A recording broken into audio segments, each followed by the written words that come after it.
Hello friends, मैं हूं doctor S T सुतरिया और हम बात करते हैं केमिस्ट्री के बारे में। एसडीएस लेक्चर सीरीज में आपका स्वागत है। आज हम बात करने वाले हैं IR NMR mass related example जो पूछे जाते हैं UGC NET examination, UGC JRF examination and G SET Gujarat state eligibility test और भी कई सारे एग्जाम हैं जैसे कि जीपीएससी है, यूपीएससी है। उसमें केमिस्ट्री रिलेटेड जो भी एग्जाम्पल इस टॉपिक से रिलेटेड पूछे जाते हैं उसमें आप कैसे उसको सॉल्व करेंगे इसके बारे में हम आज बात करने वाले हैं। तो ये वीडियो पूरा देखते रहिए और ये पूरा एक वीडियो में नहीं आएगा, इसीलिए हमने इसका सीरीज बनाया है। तो 10 से 15 लेक्चर होने वाले हैं। अगर आपको कंप्लीट फाइंड आउट करना है एग्जाम्पल्स का आंसर या कौन सा आंसर आने वाला है, A B C D option में से कौन सा आंसर आएगा, अगर आपको करेक्टली आंसर देना है तो आपको ये सारे के सारे लेक्चर देखने होंगे। आज हम बात करने वाले स्पेसिफिकली डीबीई। हमें कोई फॉर्मूला दिया होता है एग्जाम में और उस फॉर्मूले के हिसाब से हमें उसका स्ट्रक्चर फाइंड आउट करना होता है। तो फॉर्मूले में क्या होता है, जो मोलिकुलर फॉर्मूला होता है, carbon, hydrogen, oxygen and nitrogen. तो कार्बन को हम ए बोलेंगे, हाइड्रोजन को हम बी बोलेंगे, oxygen C and nitrogen D. तो यहाँ पे ए बी सी डी क्या है, तो चलिए देखते हैं।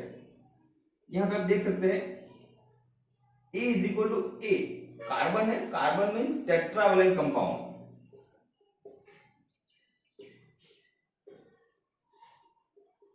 जिसकी वैलेंसी 4 है। इस तरह से जो भी कंपाउंड प्रेजेंट है या एलिमेंट प्रेजेंट है तो यहां पे आएगा। बी क्या है, आप देख सकते हैं हाइड्रोजन, तो हाइड्रोजन वैलेंसी कितनी है 1, तो उसको हम बोलेंगे मोनोवैलेंट, मोनोवैलेंट कंपाउंड। क्या हो सकता है, तो यस यहाँ पे हम एग्जांपल के फॉर्म में लिख सकते हैं। अगर ए है तो ए ऑप्शन में क्या आएगा, तो ए ऑप्शन में आएगा कार्बन आएगा, सिलिकॉन आएगा जिसकी वैलेंसी 4 है।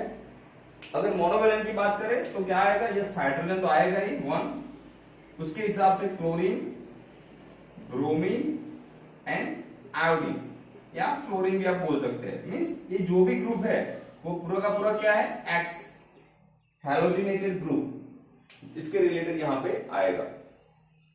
ओके, आगे बात करते हैं सी, स्मॉल सी। सी क्या है, ओ, ओ की वैलेंसी कितनी होती है, yes 2, means divalent compound,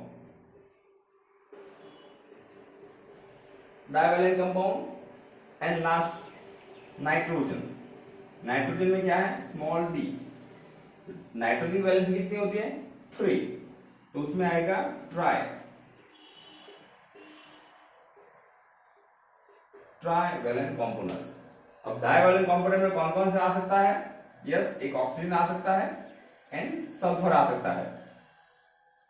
trivalent में क्या आ सकता है, यस नाइट्रोजन एंड फॉस्फोरस। तो ये जो भी सारे ऑप्शन यहाँ पे दिए हुए हैं वो सारे के सारे ऑप्शन आपको पता होने चाहिए केमिकल फॉर्मूला के बारे में, जो हम बोलते हैं molecular formula, MF molecular formula. तो मॉलिक्यूलर फॉर्मूला में मोनोवैलेंट है, डाइवैलेंट है, ट्राइवैलेंट है या फिर टेट्रावैलेंट कंपोनेंट प्रेजेंट है, तो उसको हम यहाँ पे इस फॉर्मूला में ऐड करने वाले हैं। तो आप देख सकते हैं यहाँ पे DBE is equal to 2A plus 2 in bracket minus in bracket of B minus D divided by 2।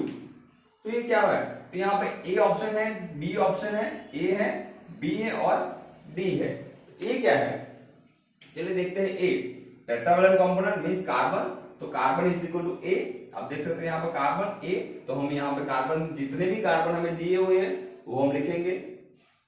Next B और D, B क्या है हाइड्रोजन, तो हाइड्रोजन यहाँ पे हम लिखेंगे। एंड लास्ट D, तो जो भी D है वो हम यहाँ पे लिखेंगे। मींस D में क्या आ सकता है, नाइट्रोजन या फॉस्फोरस, अगर प्रेजेंट है तो आप लिख सकते हैं। यहाँ पे फॉर्मूला में जो C है मींस डाइवैलेंट कंपोनेंट, उसका फॉर्मूला नहीं दिया हुआ है, ठीक है, उसमें उसको इंपॉर्टेंस नहीं है तो हम उसको कैलकुलेट नहीं करेंगे। ए बी सी डी, तो ये फॉर्मूला में जितने भी हमें दिए हुए हैं हम उसमें ऐड कर देंगे एंड देन उसकी डीबी निकालेंगे।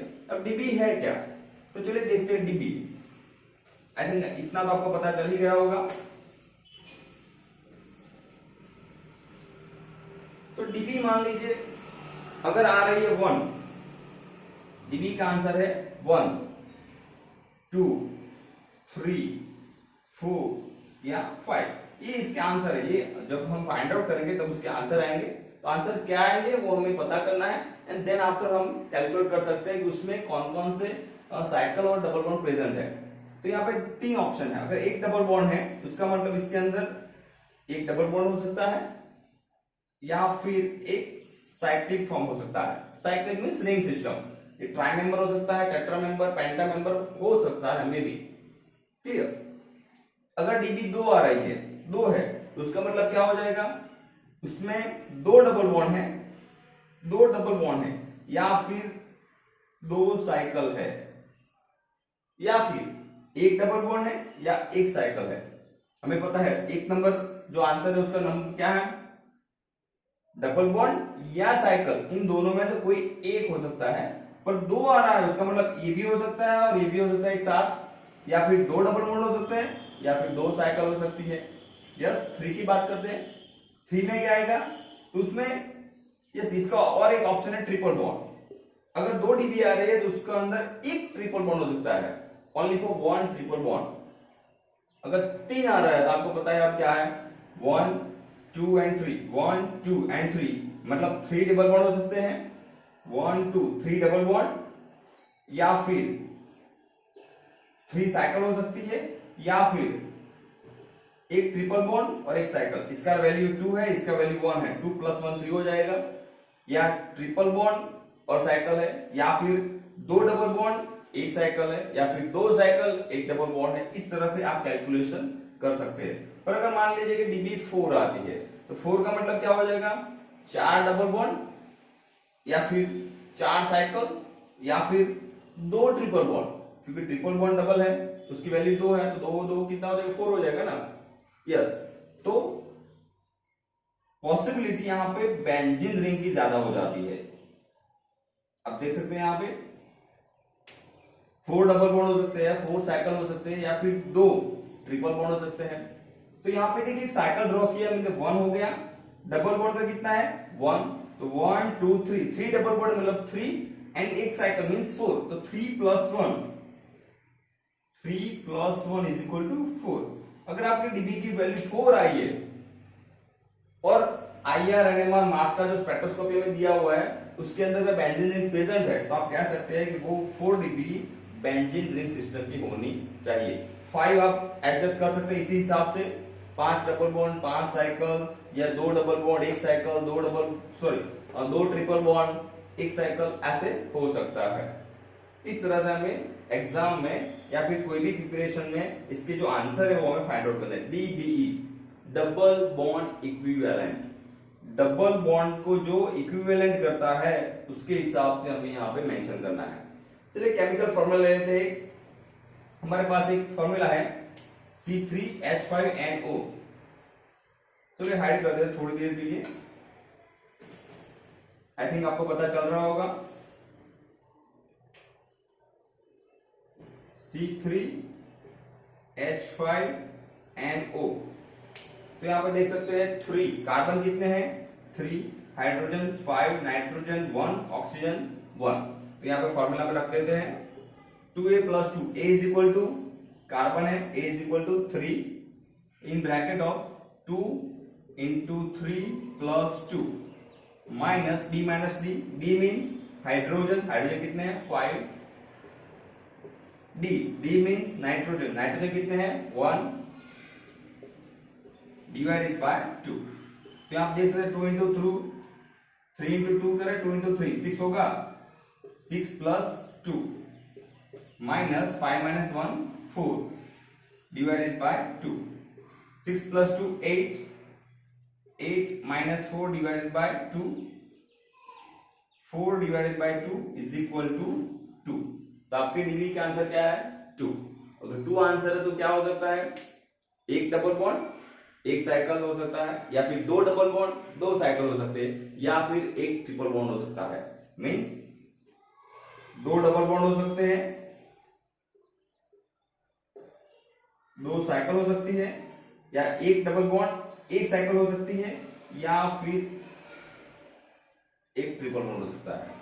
तो आप जो भी स्ट्रक्चर है इस स्ट्रक्चर के अंदर आप देख सकते हैं इसकी डीबी के अनुसार आप उसको फाइंड आउट कर सकते हैं। तो ये हमारा सबसे पहला लेक्चर था। अगर डीबी कैलकुलेशन आपको आता है तो उसके हिसाब से आप आईआर का डेटा, एनएमआर डेटा, मास और जो भी है इसमें एक और रिलेटेड आता है यूवी आईआर एनएमआर मास, कोई भी अगर डेटा आपको पता है उसका इंटरप्रिटेशन आप कर सकते हैं तो आप एग्जाम्पल 100% सॉल्व कर सकते हैं। तो हम इन सब के बारे में 1 बाय 1 वीडियो बनाने वाले हैं कि डेटा कैसे होते हैं, उसका इंटरप्रिटेशन क्या होता है, हम कैसे एग्जाम में ये एग्जाम्पल सॉल्व कर सकते हैं। तो आज के लिए इतना ही, आगे के वीडियो देखते रहिए। अगर आपको वीडियो अच्छा लगा तो लाइक शेयर और सब्सक्राइब भी जरूर कीजिएगा। Thank you.